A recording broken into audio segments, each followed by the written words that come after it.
Every team, every topic, everywhere. This is Believe.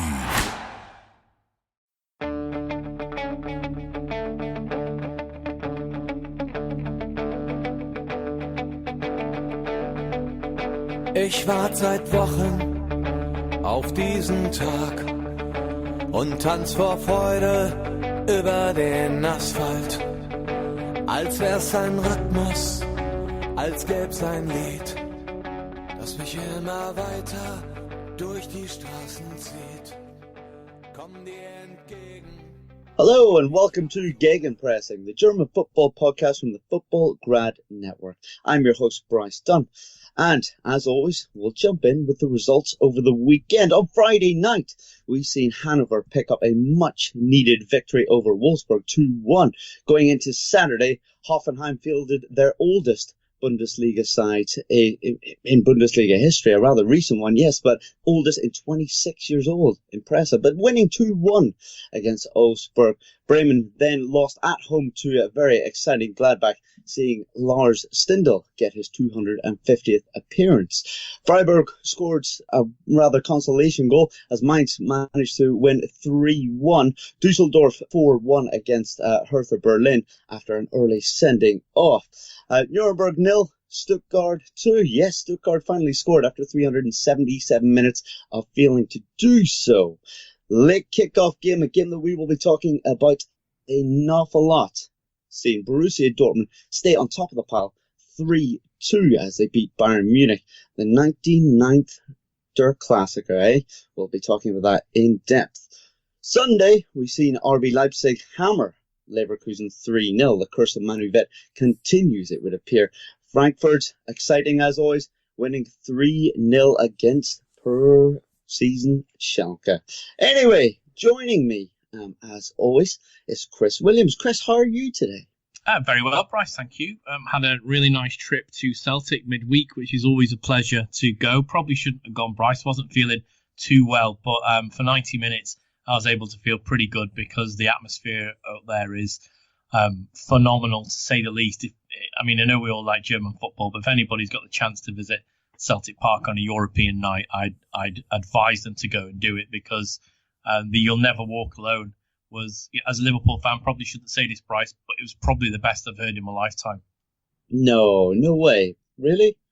Yeah, the one Liverpool won against Manchester City was good last season, but I think it's probably helped that there's 60,000 people in there versus Liverpool. I think they had 55,000 in. But the music was cut. It just went on for the full 2 iterations of the chorus, and it was all in unison, and it was phenomenal, Bryce. Absolutely phenomenal. Well, I'm glad to hear that you enjoyed yourself. Unfortunately, the result didn't quite go Leipzig's way, but I'm sure we'll touch on that in a little bit. But joining Chris and I, as always, is Manuel Veth. Manu, how have you been? Excellent. Absolutely excellent. I've been walking around with a smile ever since Saturday. And it's kind of like falling in love again with an old married wife, I guess, because it's the Bundesliga is like it used to be. It's fun. It's exciting. So I'm just so happy being able to report on it all. So yeah, I've been absolutely excellent, Bryce. How about you? Yeah, I take it you're talking about Wolfsburg losing again, yeah? Who? Yeah, I'm not too bad, thank you, Manu. And yes, somehow I don't think you were talking about that game as much as I'll probably give you pleasure as well. I've been on a stag do all weekend, so guys, keep the voices down, would you? I'm struggling here, okay? But joining Chris, Manu, and myself is Matt Marshall once again. Matt, no doubt you've been to plenty of games this weekend. You always are, but we're glad to have you back on here. Hi guys, thanks for having me. Yeah, I was down at Frankfurt yesterday for that game against Schalke. Highly enjoyable match, particularly the second half, and looking forward to talking about plenty of Bundesliga action on the show. Definitely, we've got plenty to talk about, Dens.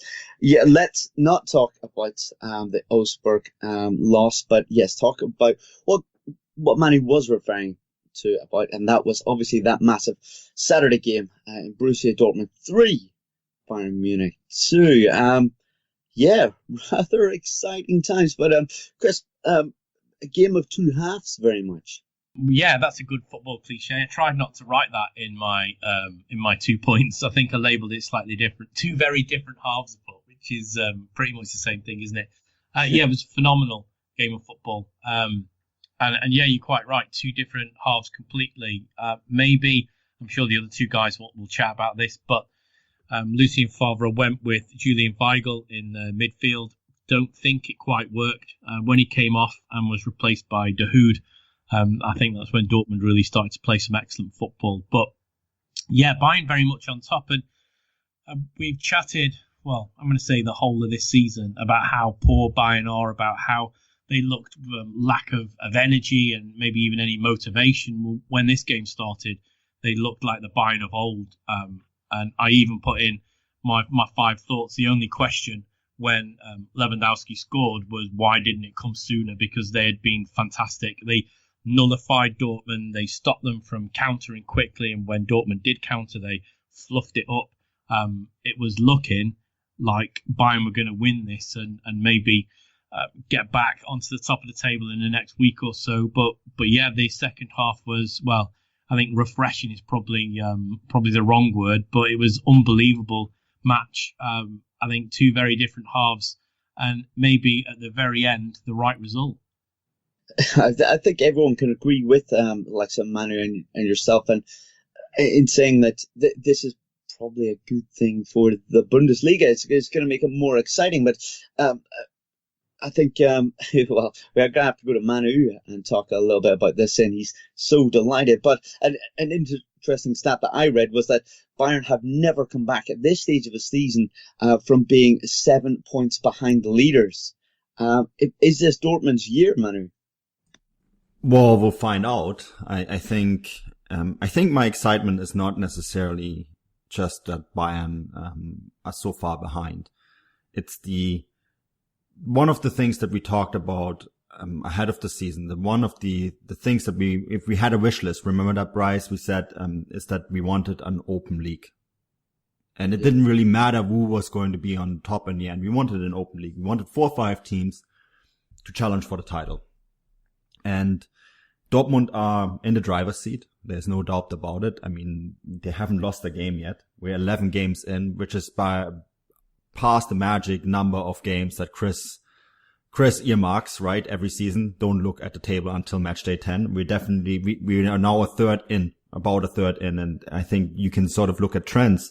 And the trend that I see, and this is really the number one reason why I'm happy about the way things are going and why I'm excited about it, because remember too, my favorite team is not in this league. It's more about the general love that I have for this league right now. And right now I see 4 teams ahead of Bayern, and I see 4 or 5 teams that, if this keeps going the way it's going, could potentially challenge for the title. And that is fascinating. That is just so exciting. That's what we wanted. That's what, when I grew up as a kid and watched the Bundesliga, that's how it used to be every year. And that's how it used to be before Bayern had the 6-year stretch of dominance. So is Dortmund now the favorite to win the title? I think, I would never count out Bayern. I think, even with that 7-point gap, it looks big, but we still have essentially 23 games to play, right? So I would never, ever, ever count them out. They're the sort of team that can always come back. That was also one of the reasons why I was a little bit wary last week when we had Jonathan on. We discussed this match, or we previewed this match. I said, well, yeah, Dortmund are going to be the favorites, but the first 45 minutes showed how strong this Bayern side still is. And I think, yes, to make this long answer short, Dortmund are the favorites, but it's still a long season. Yeah, absolutely. I think with the experience in the Bayern side, we'd be a little bit naive to suggest that it's game set and match. Matt, Dortmund are getting more goals off the bench this season than anybody else. Does that show that maybe with the depth of players that they have and how well they're playing on the field, whether you're coming off the bench or starting, that they've really got some unity this year, a bit of a better balance, and players like Alexis Sancho, but also and then they've got Weigl, Götze, Larson. That they've got a lot going for them at the moment. Yeah, it was interesting what Favre tried to do here. I think we need to look at Weigl from his perspective and the fact that he's been down on confidence so long that maybe it was worth a gamble here. And if Weigl had had a good game, it would have been like getting a new player in this team. It didn't work out. He was quite ineffective and justifiably hooked at halftime, I thought. And really, so many different ways to look at this game. You know, what I took out of it was that the fact that Weigl really did nothing for 45 minutes, Goetze and Brun Larsen's impact was minimal. They still managed to win this game, which I thought was really impressive. A couple of really good goals. But, yeah, look, I've been impressed with Dortmund all season long. I said a month or so ago that they were well ahead of schedule, and I thought around that time that we did have a title race for sure. And this game could have gone either way. I think in the end, Dortmund were deserved winners, but fine margins at times. But, yeah, fantastic stuff for the league, as Manu says. You know, there's going to be the interest in the Bundesliga at the moment is going to be as high as it has been for quite some time, just with the competition we appear to have at the top of the table. And, you know, it's just sensational to see Bayern Munich struggling so much for everybody except Bayern Munich supporters, you know, and we can go into that soon, I guess, the problems with them. I'll just maybe throw out a few of them. The obvious one was Mats Hummels, who was just a disaster. In this match, he could have got punished with a bad mistake early on, but Royce missed the chance. And that first chance for Alcacer also was brought about by some pretty bad play from Hummels, and he was hooked. And then, you know, excuses coming out later on for him. But also, you know, maybe we should talk about in a little bit later James Rodriguez. What's going on here, guys? I mean, he can't even get off the bench here. There's something going on. Muller's awful, and James can't get a game. So, yeah, we'll unpack all of this. But going back to your original question, Bryce, I've been impressed with Dortmund since really early on, and, you know, I thought we had a title race about a month ago, and this just confirms it for me. Can I just add something? Because you say something really interesting. It's good for the league. You know what was really good for the league? And Chris, I want to bring you on this. Manuel Veth, the referee. What an amazing performance. Even on the Lewandowski goal, the goal that they chalked off in the very last minute, they didn't need VAR for that. And I thought Veth was fantastic throughout that entire match. He was described, I watched it via BT, obviously in the UK, and he was described as almost like a schoolmaster, just calmly going around while both of his classes were going mad around him. And he just had an air of, I'm in charge and I'm going to make the right decision. I mean, the call at the end is the correct call, but it's fine margins. So I think we have to give the officials a pat on the back because we have torn them apart on occasion. But yeah, it was fantastically well refereed, and it needed a referee who was strong to be able to referee a fixture like this, two massive teams from, you know, any league. I mean, he's the strongest referee, and I think that's what we saw. And I think until that very, very last, 92nd minute when the goal was ruled out, you didn't notice him. And that's brilliant for me. That's the sign of a good referee, is when you don't notice they're even there because the decisions are being made correctly and the game's flowing very well, which is what he did. He wasn't whistle happy. He didn't stop the game indiscriminately. He played the advantages where it was required, and then he also brought the play back if those advantages didn't work. So, yeah, on the whole, I thought it was fantastically refereed. Yeah, Kicker gave him a grade 1, which is the highest grade you can give, and it's almost never given to referees. I think he lived up to the occasion. It was such a great advertisement in football, and the last thing you want is a referee who whistles down something every 2 or 3 minutes. I think the flow of it is what surprised me the most. And I think that is due to refereeing, right? To let maybe some of the softer challenges just go. And the amount of times that he just said, wave on, keep playing, just keep playing. You know, we can sort the yellow cards afterwards. Just keep playing the ball, just keep playing football. I just thought it was fantastic. I think he was very strong because there were quite a lot of theatrics from Bayern, which is probably un-Bayern-like, but very. I'm not saying Niko Kovac is a coach that likes to play dirty, but he, remember his old Frankfurt side. They would disrupt the flow of the play as much as they could. Maybe stay down a little bit longer, get the ball knocked out, which is what we saw happen a few times. But the referee was strong, rode over it, didn't stop the game. It's a pet hate of mine when players want the ball put out. He's got a sore ankle. He's not lying there with his head split open, bleeding. It's not a head injury. Play on. I'm pretty sure that he'll get up soon enough, and that tends to what happens these days when players are forced to get up and move on. I thought it was exceptionally well refereed, especially in instances like that. I just want to say that, you see this with all the top teams in Europe, the amount of pressure that the players try and exert on the referee. You saw it early on here when Lewandowski went down trying to claim a penalty. And I find it really annoying. And I don't think there's that many referees that really bow to the pressure, but it adds up, and maybe subliminally there's some stuff going on with this intense pressure that and Bayern just get away with more than other teams. It's just a fact. They're just completely disrespectful a lot of the time and use their status as this massive club to just argue and be petty all the time. It's really frustrating for me. But as you said, good that the referee in this occasion stood up, and I agree he had a good game. He didn't. I think the only thing that let him down, for 100% perfect score on that, was probably Lewandowski should be carded for that. Yeah. Well, not a good day for Bayern, and I feel that, as Matt was suggesting, we need to talk about them a little further. Manu, first of all, to get to we said that we're not going to rule them out, obviously, but a little bit off topic, I suppose, on all the topics we've got to discuss, especially player and coaches, especially. If we get to the winter break, how many points have they got to be off the top to rule them out, do you say? Because you say don't rule them out, but they've got some tricky games just before that closes. They've got Leipzig, they've got Frankfurt, and then they've got Hoffenheim to start off with when they come back. They're already 7 points off. Well, that's a very good question. You said it, 7 points. They've never come back from that. We were a point last year where they were 5 points out, right, and still managed to win the league by a lot. I think, wow, that's a very hard question. I think, you mentioned the difficult games. For Bayern, every game has been sort of difficult this year. And I think that's really the question. Can they put together 4 or 5 wins, in a row? And that's what it takes right now to even get a sniff. I say if the margin is about this, or 1 or 2 points more at the winter break, I think even they will rule it out. And I think the other thing that we have to remember too, currently there is 4 teams between them, right?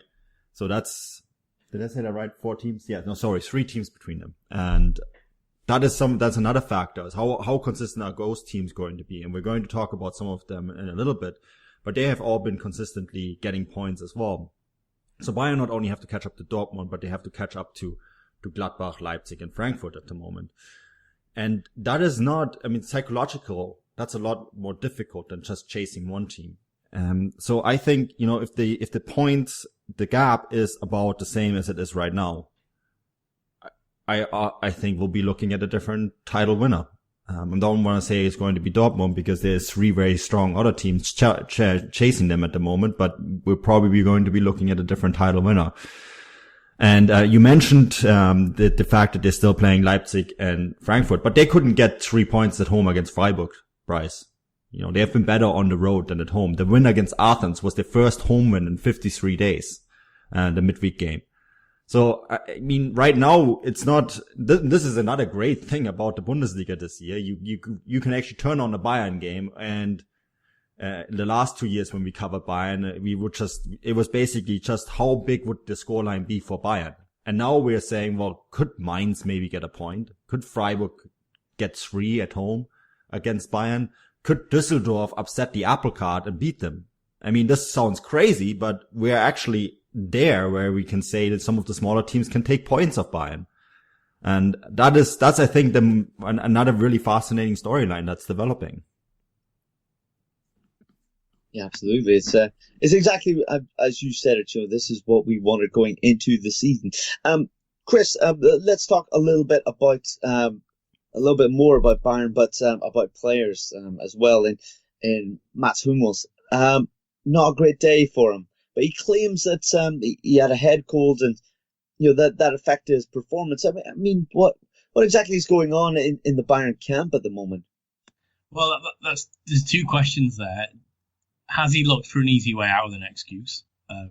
That's one question. The second one is, has he told the coach that he's got a head cold? Because you would expect maybe Sula can just come in and do that job. Okay, Matt, you're not feeling particularly good today. We'll stick you on the bench. If we need you, we'll throw you on late on. and maybe go with Sula there. But he made a few mistakes. Now, yeah, okay, he could have had a head cold, but the last time he said he had a head cold was when I was in the stadium, Bryce, and that was when Dortmund ran away in the semi-final of the Pokal 2 seasons ago, when he had an exceptionally poor game and Dembele made him look, half the player he was. And funnily enough, he came out after that and said he had a bit of a head cold. So I would have hoped that he would have learnt from his mistake of playing with a head cold last time against Dortmund. But yeah, it throws up loads of questions. I don't buy it myself, really, because if he's well enough in his own mind to play, then I think he has a better hour than he did. I mean, Stühle came on after 65 minutes, and Dortmund were in their ascendancy by then. They got themselves back mentally into that game. So maybe he needs to have a chat with his coach. Maybe what's the power over there then? That's another thing that shows up. Mats Hummels decides he's going to play with a head cold. Well, how does Niko Kovac respond to that? That makes them sound like the players have got more power than the coach, because I'm pretty sure Kovac would have gone with Sula. Or maybe they had an agreement, I'll give you an hour, I don't know. And unless the pair of them speak on it, we won't know. But it throws up more questions and answers from me, and more critical questions and answers. Yeah, I mean, Matt, if we go to you on this, you kind of mentioned as well that there was a few issues with the players and I suppose coaches as well, and being interested to hear your side on it. I think Chris made some very good points there. That's who's calling the shots.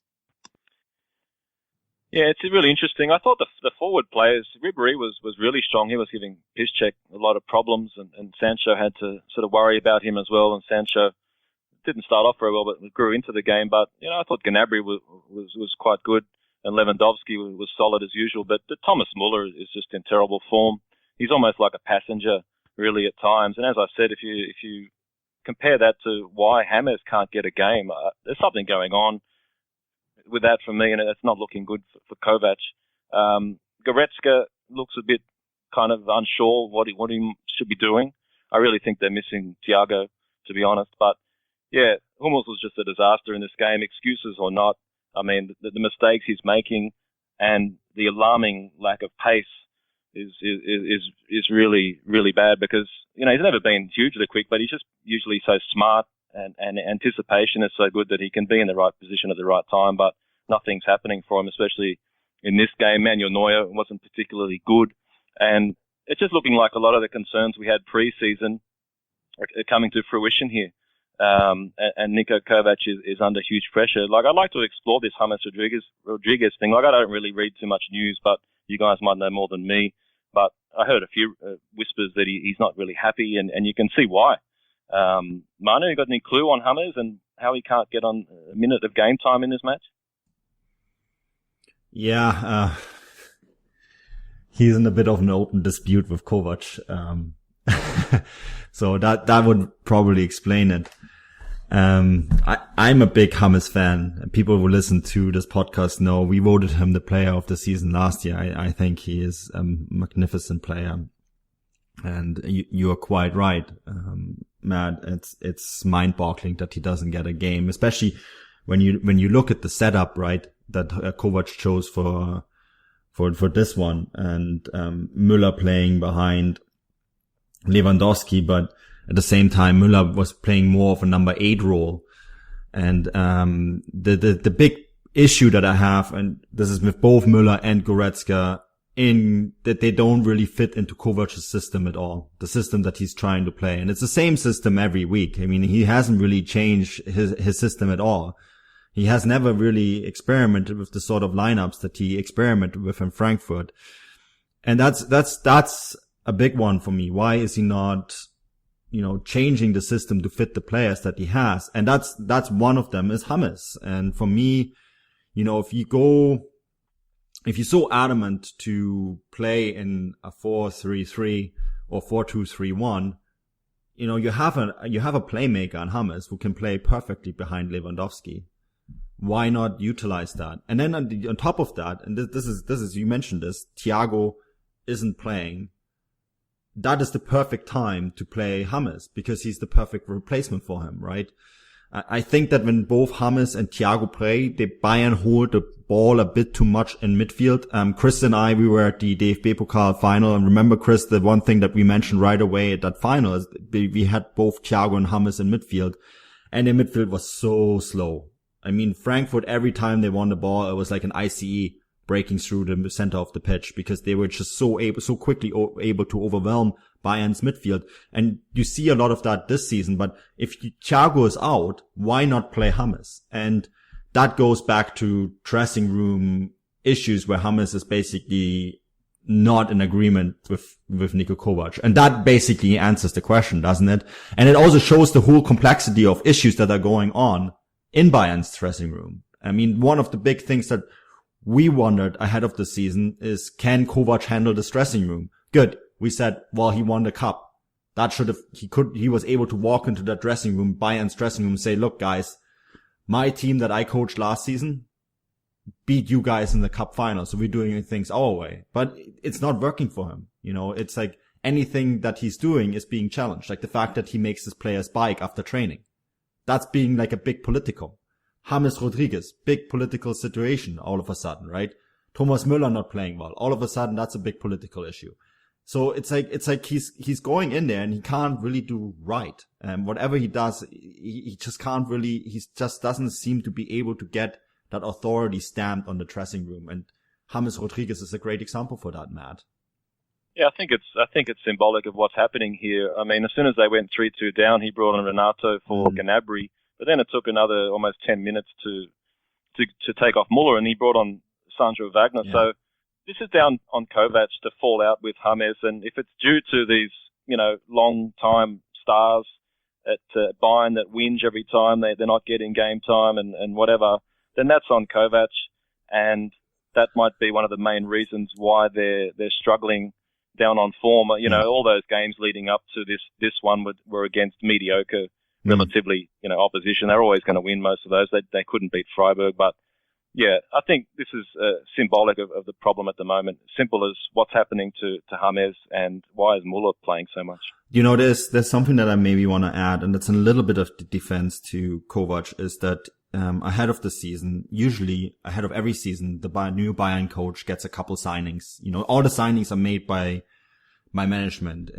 Bayern are very traditional in that way that the coach coaches, the sporting director or the squad planner signs the players, right? And then Bayern is supposed to play a certain style. That's one of the reasons why Pep Guardiola often was in conflict with the Bayern head office, and same with Louis van Gaal. But usually they all get a player. Pep Guardiola got Thiago, right? But with Kovac, Bayern were so unsure on whether this is actually going to work out that they didn't give him his signings, right?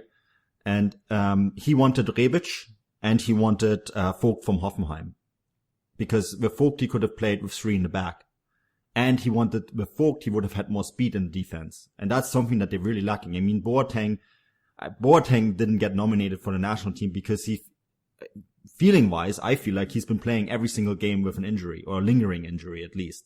He's been so slow. And Hummels has never, as you said earlier, been a fast player. And was very much obvious during the national team games at the World Cup. And it's becoming very obvious now.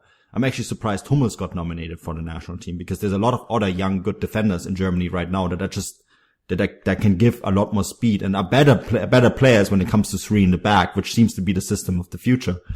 So that is maybe in a slight defense that Kovac was not necessarily giving the players that he asked for, because I think they could have used a Rebic and a Vogt in this game against Dortmund, because both of them would have given them what they lack, and that's speed. I think also we have to remember there's a lot of managers that there's a lot of coaches that turned down the chance of this job, and Thomas Tuchel was one of them, because he very quickly identified that you can't go into this Bayern Munich dressing room and be in charge, not when you've still got Thomas Müller there. I mean, look, Thomas Müller was kept out last week, and he came on after 75 minutes, and his wife put something on Instagram. There was a big fallout. Bayern do a press release. All of a sudden, Müller's in, and he's kept on till the 82nd minute, as Matt quite rightly identified. He was terrible, but he was kept on. Well, why was he kept on? That's because I personally think Kovac knows that if he pulls him off, all of a sudden, he's got a problem on his hand, a political problem, like you've already said. Yeah. I think the likes of maybe Robbins is losing a little bit now. Ribery was fantastic, but I think he's got to play Goretzka because he's been brought in and he's obviously got him on a Bosman. We're still calling it that these days, but they've got a good player there. He needs to utilise him. He can't be seen to be put on the bench. And James is a very strange one because, as you quite rightly identified, he was our player of the season last season. But I get the feeling that whoever this coach was for Bayern this season was going to be on a poison chalice, because until Muller makes his way out, until Lewandowski goes, until Hummels retires, until Robin and Ribery go, then the coach has got limited power at this club until the top stars go. And I say something really controversial now, and a lot of Bayern fans are gonna not agree with us, but I think Müller needs to leave the club. And that's not just for Bayern, but for himself. He is a player that very much, Kicker said this last week. And Kicker is a magazine that is pretty conservative when it comes to these kind of things. But they said maybe a change of scenery would do him good. And I think we're actually there. He's 29 now, right? I think a change of scenery would help Thomas Müller, and it would help Bayern. And he's not the only one. I think the same is true for Boateng. Boateng is, of course, part of JC's, he has a player agency, can't recall his name, but he's part of JC's entourage. He's being represented by JC.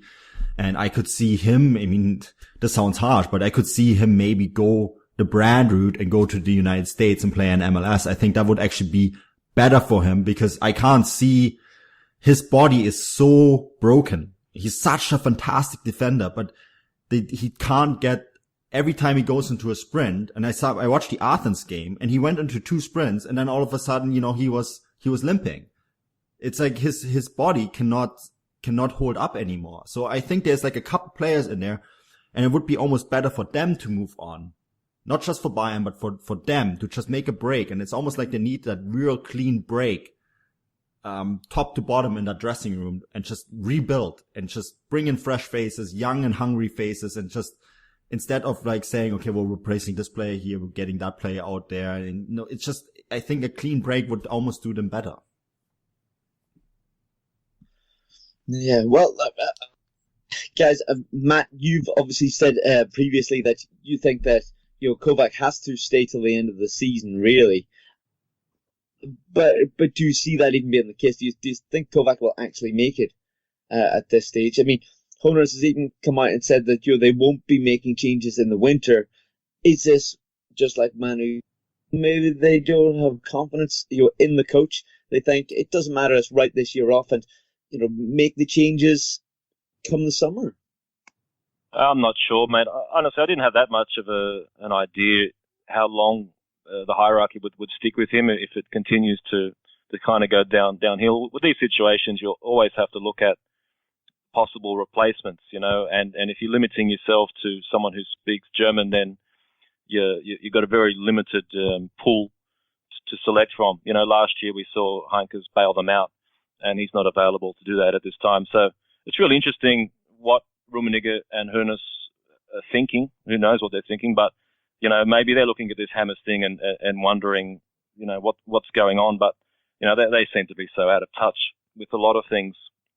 I'm not sure really what they would think about that. But look, it's fascinating. I was thinking actually this morning, wouldn't it have been funny if Bayern appointed Adi Hutter and see if he might have done a better job up till this point. But it's certainly not looking great for Kovac, as we said, with this Hammers situation.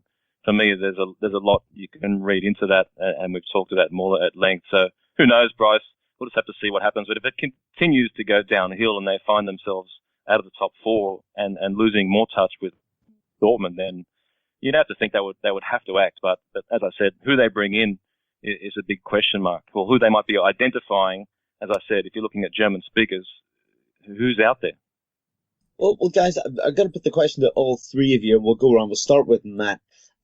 If you did have quite a bit of money to spend as Bayern in the summer, who exactly would you bring in? Is there 1 or 2 players you can mention? Then we'll do this rather quickly because I feel that we haven't maybe touched on Dortmund as much as they deserve. So, Matt, who would you go for first? Sorry, mate. What was the question? Who would who should Bayern buy? Yeah, who do you reckon they'd buy if you were the guy in charge, whether it's in the summer or winter, if you can name one or two players?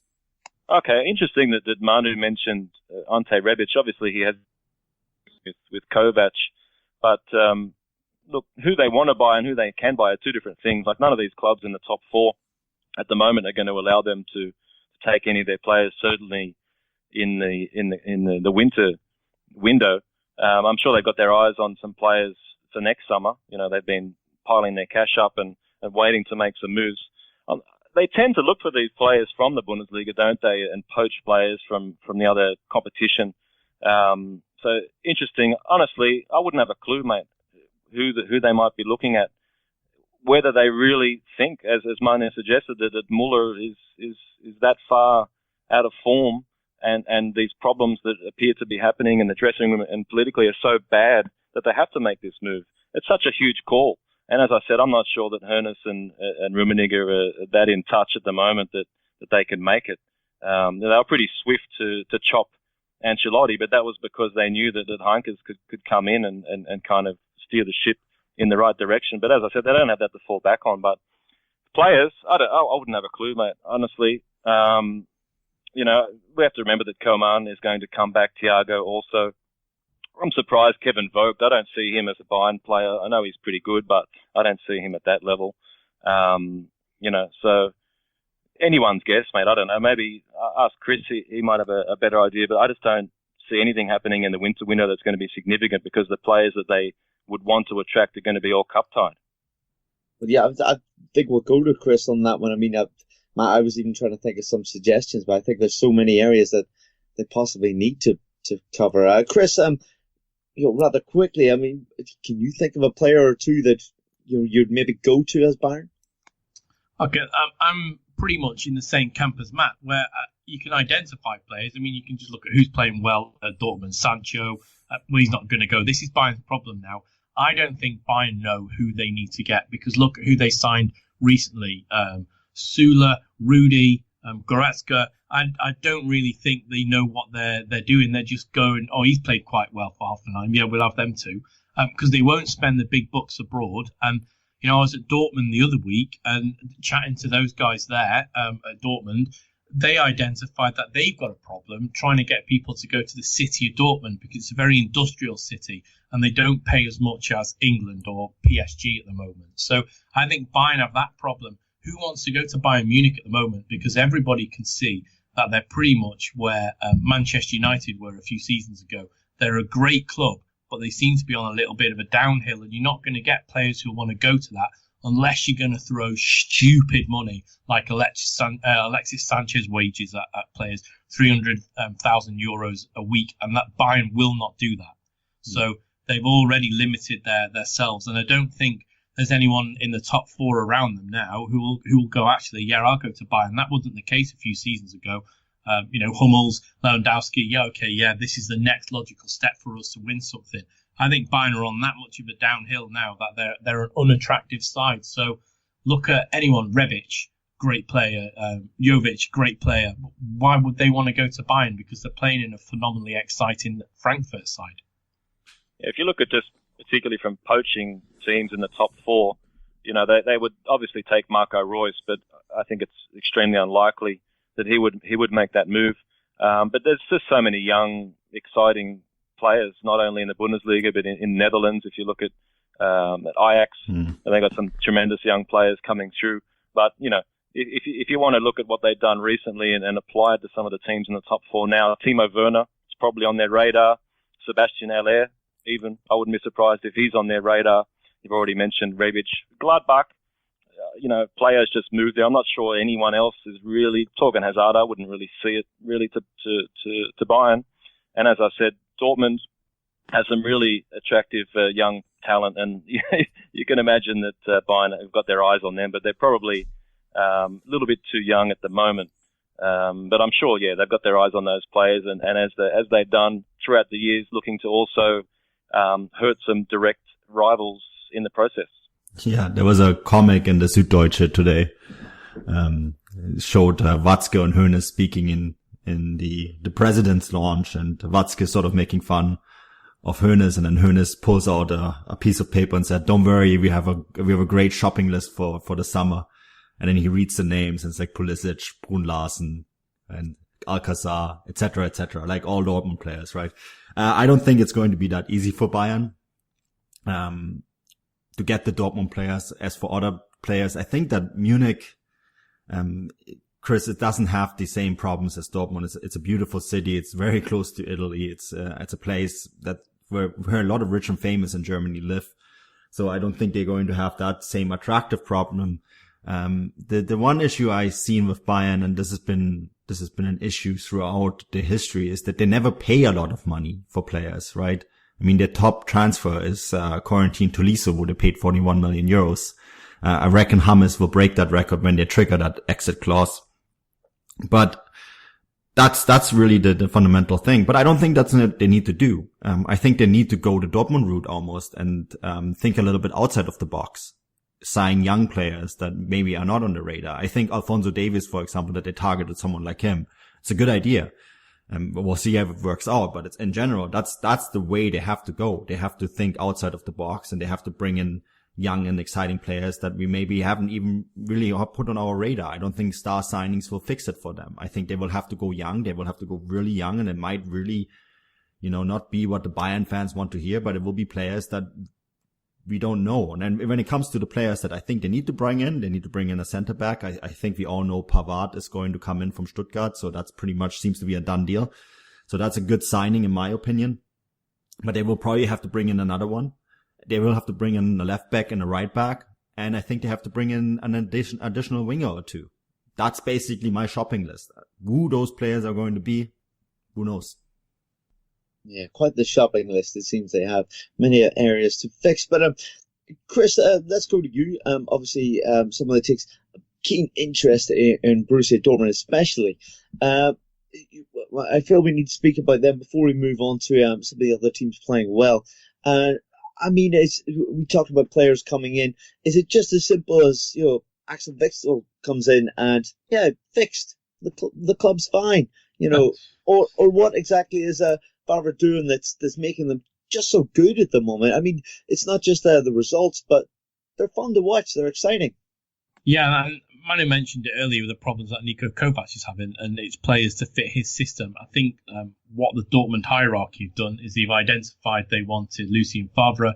They've had a chat with Lucien Favre, and he's identified players that will fit his system. And that's what they've gone out and got. And obviously, Witzel's come in and he's been a fantastic addition. Alcacer up top has been brilliant. And they've already got a core of exceptionally talented young players. Pulisic is there. Sancho is there already. He can fit this system. I think they're maybe not lucky. Lucky is probably the wrong word because they planned for it. But they've got the right players in the right areas. And they've also got strength in depth that can come off the bench and change the game when needed, which is something that probably they haven't had for a while.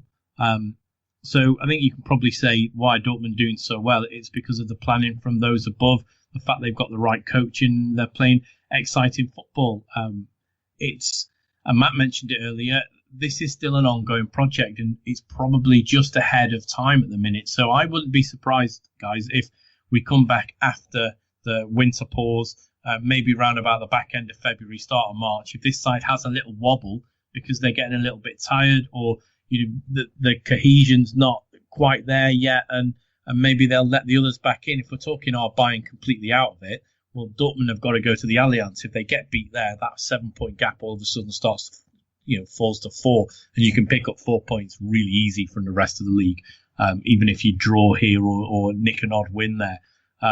It's going to be a very tight race. And what are Dortmund doing well? They're just playing really good, exciting, attacking football at the moment. But I think what we saw in the early part of that game is if you press them high and you really get in their faces, they don't particularly like it. Bayern must have watched Atletico Madrid play the other night, and that's how they started off their game. So maybe that's a little bit of a warning for Dortmund. Can I just say also that despite this being a fantastic result in the short term, in the long term, some of these young players are just going to get so much out of this game. You look at Zagadou, you look at Sancho, Larsen didn't have a great game, but still good experience for him. Hakimi, these players are going to just get so much confidence, and they're going to look back on this game for the rest of their careers, I think, and look at this as a moment when they really knew that they could compete at this level, you know. So I think you need to keep that in mind too, that you know, the long term, this is going to be huge for Dortmund. But one thing I'll just say is that there's still a huge reliance on Marco Reus here. You know, and if something unfortunate happens to him, then the situation could change in a hurry, you know.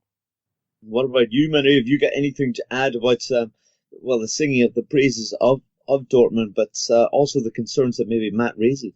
Yeah, I think I said that last week with Reus. I 100% agree with Matt. Marco Reus, I think I sent out a tweet just last week saying I don't believe in individuals in soccer. So I should be careful what I'm saying next. But I do think he is quite important in how Dortmund play. And if something happens to him, I think that'd be a huge blow. I think they could compensate it, but it'd be difficult. And I think they could compensate it because, and Chris, when we put together the match report and we looked at all the Getty images that we have as part of the Football Guard network, right? Remember when I looked at Reus, every single picture that you saw with him, well, I also had Witzel in the picture. It was the two of them in every single pic. And I think that showed quite a bit about hierarchy. When you see the Reus celebrating, Witzel is always right next there to him. Those two are very much the faces of Dortmund right now. So I think losing one of the two would be a big blow. If they lose both, that is when it becomes real tricky. So, for them, I think it's real key to keep these two healthy throughout the season. I think the players around those two can be interchange. You know, Paco Alcácer, as great as he has been, for example, the 2 games that he started, he didn't really have the same impact. He only seems to have the impact when he comes off the bench at the moment, maybe because of fitness. So I think it's almost really that those 2 players, they keep this entire thing together. And then maybe I'll throw in, Akanji and Diallo as well. Losing one of them is okay, they can compensate, but losing both of them, it becomes very tricky, right? So these are the little concerns, but Dortmund are at much deeper side than they were the last few years. I mean, they were able to keep Thomas Delaney on the bench for 90 minutes in this game and still win. So I think depth-wise, they have improved, but there is still a couple players that are not replaceable on the side. Yeah, absolutely. Things are definitely looking brighter for them, especially compared to their closest rivals. But Manu, you mentioned early on that there are teams between Dortmund sitting on top and Bayern Munich sitting in 5th. Let's talk about them a little bit. As we've seen Borussia Mönchengladbach dismantle Werder Bremen. Werder Bremen falling to their 3rd defeat in 3 games. Chris, realistically, I mean, how likely is it that your Borussia Mönchengladbach will be able to mount a title challenge? I mean, Hecken's done a fantastic job this season. He has, but the thing that worries me about Gladbach is I think they've always got a 3-0 defeat in them somewhere, and it's whether they can get that out of them. But at the moment, they're playing some really, really good football. Can they maintain it? It's a good question. I mean, look at the teams around them. You can even go down to Werder, who they beat on this match day on 17 points. You know, that's not that much difference to get yourself back to 23. You know, the gap there isn't particularly high. Leipzig are right behind them. Frankfurt, then obviously, even though we've talked about how poor Bayern are, they're still there on 20 points. That's just 3 points behind Gladbach. That's easily, overturned. You can easily overturn that at any stage of the season, really. So I think Gladbach, in order to finish where they are, I think they've got to have pretty much the perfect second half of the season. Whether they can do that is another question. But at the moment, yeah, they are playing superb football. I mean, I know they're at second. The team for me, and Matt's been lucky enough to see them a few times, is Eintracht Frankfurt. I would keep my eye on them because they are going about their business very professionally. And that gap to second place, which is 3 points, I think that'll go down very, very quickly with the way they're playing at the moment, both in Germany and away from home in Europe. It seems to be breeding a real sense of achievement in that squad, and I think they've got a fantastic coach. And yeah, the chasing pack to catch up with Dortmund, I personally think it could be Frankfurt. Yeah, that's it. 20 goals in 6 games. In their last 6 games for Eintracht. That we talked just about how special that front three really is. I mean, Matt's Chris said you've seen plenty of them, but they're doing something really quite fantastic this season, aren't they? They're beating anyone's expectations. Sorry, Frankfurt or Gladbach? Yeah, that's Frankfurt. Frankfurt, yeah, they've been sensational, Bryce. Adi Hutter has really turned things around after their horror start to the season. And, there's so much talk about the front three, which is justified in Jovic and Rebic and Haller. They're really sensational, and most people now realise that. But it's also some of these other players that don't get a whole lot of mentions. I'm talking about De Guzman, and Fernandez, guys that kind of fly under the radar, but you're seeing that Hutter is getting the most out of these guys, and they're really having an impact on what's happening. There's a few concerns, mainly for me, in the fact that he hasn't been able to rotate a whole lot. I mean, it's worked up until this point. De Costa's played a huge amount of minutes, and the back three really haven't had much of a rest, but that's just a minor concern. On the big picture here, Frankfurt are just a real joy to watch. This was the second Bundesliga game that Hutter unleashed the three of those attacking players on the pitch at the same time. The first half yesterday against Schalke was a pretty dire affair, 0 shots on target, but Schalke couldn't contain them in the second half, and they just ran rings around the likes of Sané and Stambouli, and they were just unstoppable. Luka Jovic, every time he gets a chance, you just feel he's going to put it away. Sebastian Haller is a lot better than people think, and even if they think he's good, he's just exceptional. I keep saying it, and Ante Rebic, we know what he can do. He was involved in all 3 goals yesterday, so it's a joy to watch. Yeah, really good. The supporters are just incredible. We saw that amazing contingent they took to Cyprus, just unbelievable. And, if you haven't been fortunate enough to get yourself down to the Commerzbank Arena, then get yourself there. It's tremendous support, and the choreography and the stuff they do on the European nights is just sensational. So you'll have some opportunities if you're around this part of the world, and I strongly suggest you get along there and see it in action. Yeah, you need to check out some of that footage that Matt's uploading, and it just looks like a fantastic occasion on a European night there in Frankfurt. But Manu, you mentioned previously to us that there's comparisons to a certain Stuttgart side of the 90s. Yeah, Bryce, we haven't had a German lesson in a while, so definitely not. No, das magische Dreieck, the magic triangle. I'm way too hungover for this. I'm out of my depth. Educate us. Yeah, so das magische Dreieck. Krasimir Balakov, Giovanni Elber, and Freddy Bobic, who we all know is now the sporting director of Eintracht Frankfurt.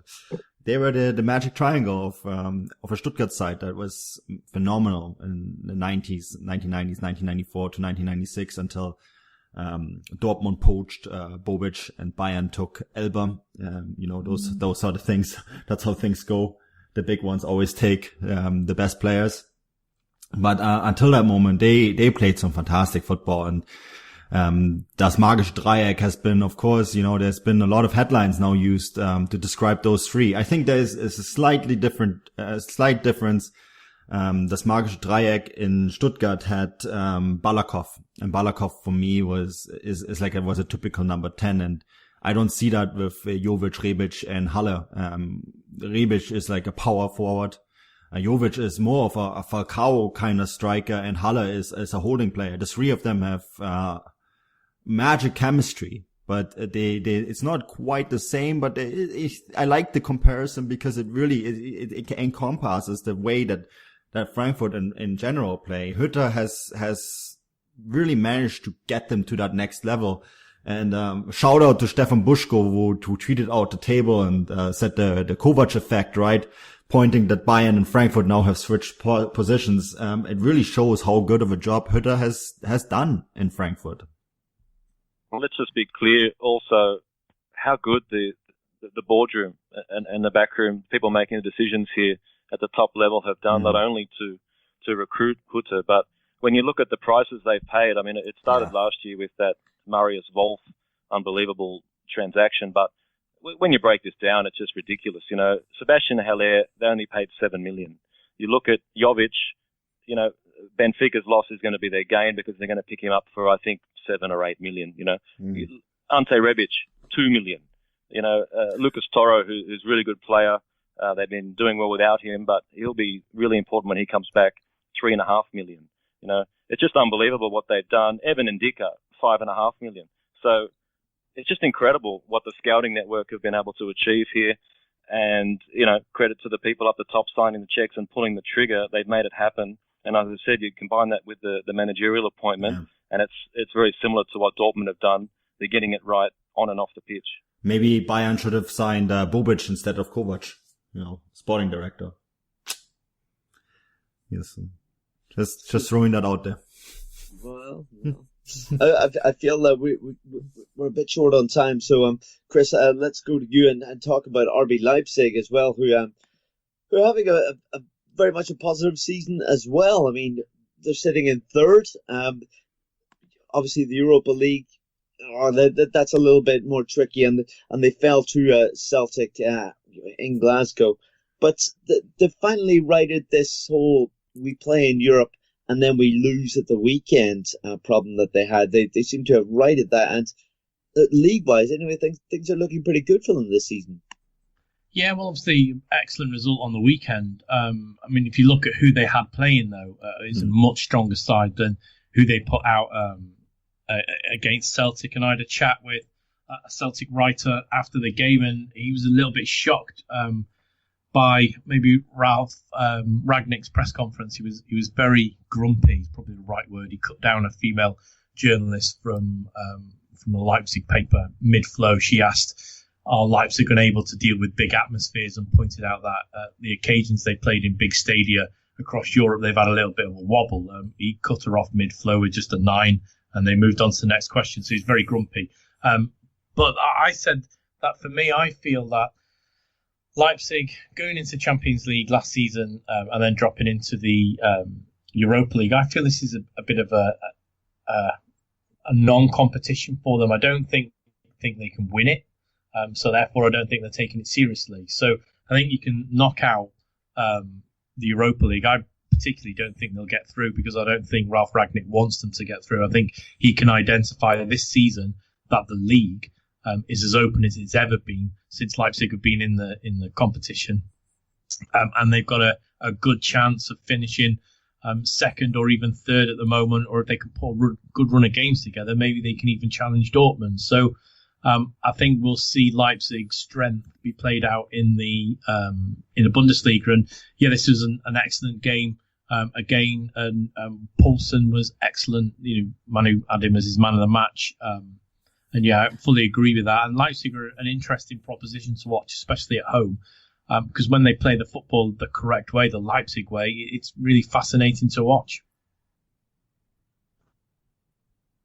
Yeah, I mean, Manu, some people were suggesting, that I've seen online, that, RB Leipzig, obviously very exciting their first year when they got promoted to the Bundesliga.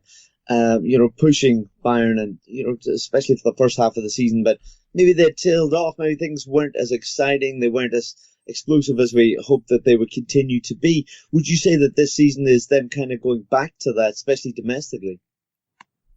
Yes and no.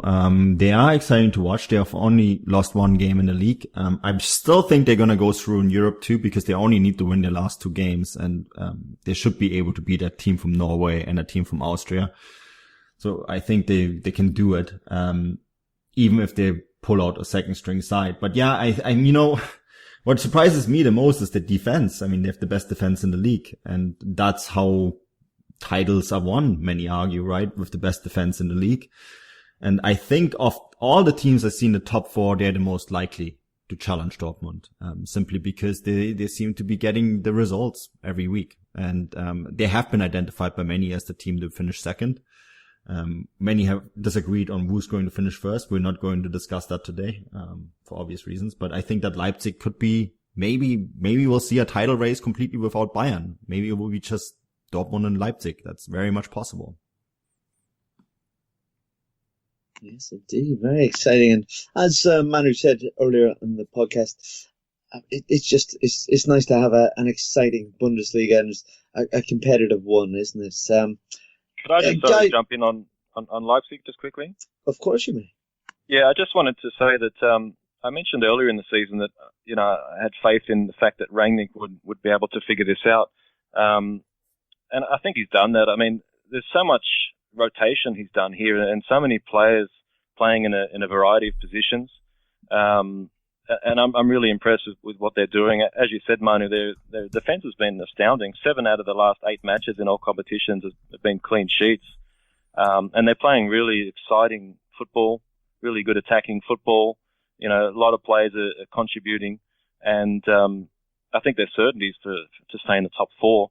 I ballsed up my video after the game yesterday because I said that the top 4 is probably, how it's going to finish at the end of the season. Obviously, that was meant to be top 5, but then when I got down to the press room and I was thinking about it and looking at the table again, I kind of expanded that to top 6. I just think that these teams in the top 6, their attacks are just so good. Hoffenheim, I'm still a bit worried about their defense, but I think the top 6, their attacks are just so good, and they're going to score so many goals that that's going to enable them to stay ahead of the pack.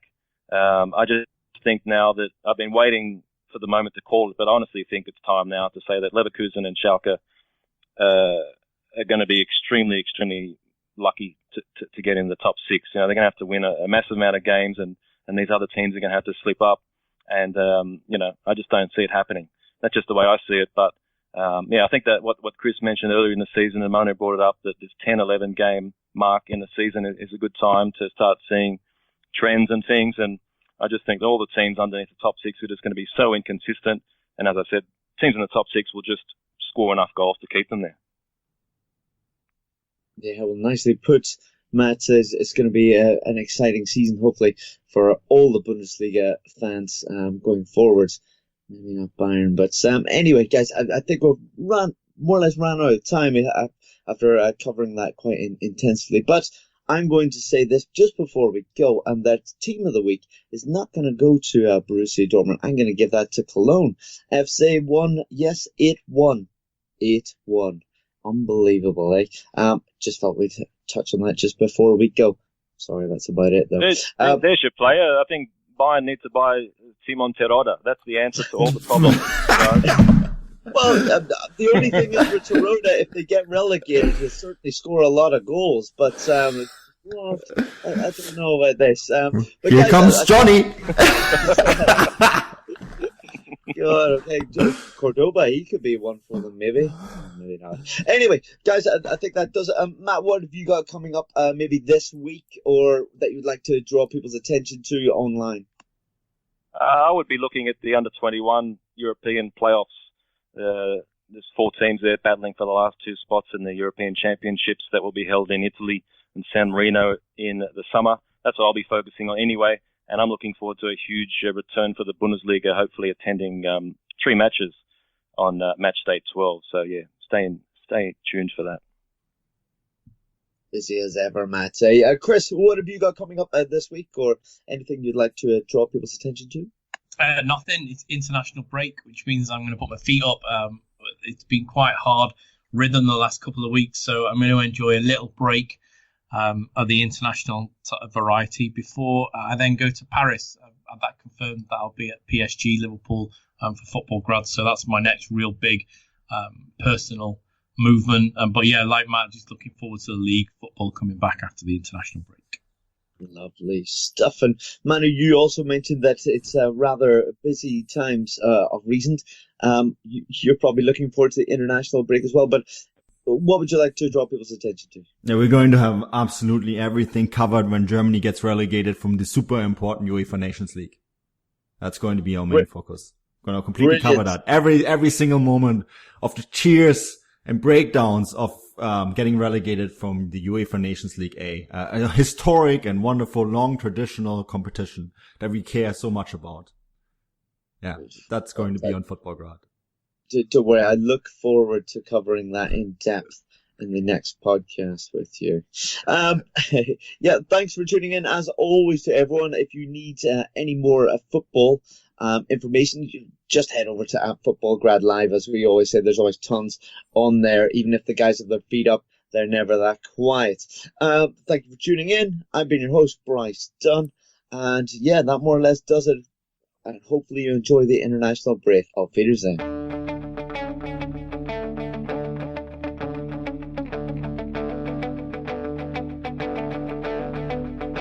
Ich warte seit Wochen auf diesen Tag und tanz vor Freude über den Asphalt. Als wär's ein Rhythmus, als gäb's ein Lied, das mich immer weiter durch die Straßen zieht. Komm dir entgegen, dich abzuholen. It wouldn't be the holiday season if there wasn't candy, right? Celebrate the holiday season with the Holiday Crush. They've sprinkled candy with a holiday theme and fun-packed challenges every week for 5 whole weeks, finishing on January 4th. The more challenges you complete, the better your chances of unwrapping delicious rewards. So, are you ready to crush the holidays? Play the Holiday Crush now. Download it from the App Store, Google Play, or Windows Store for free. Terms and conditions apply. Thank you for listening to Believe. You can show support to your host by subscribing to the show and giving us a 5-star rating on your preferred platform. Check us out at Believe.com and search for BLEAV on YouTube.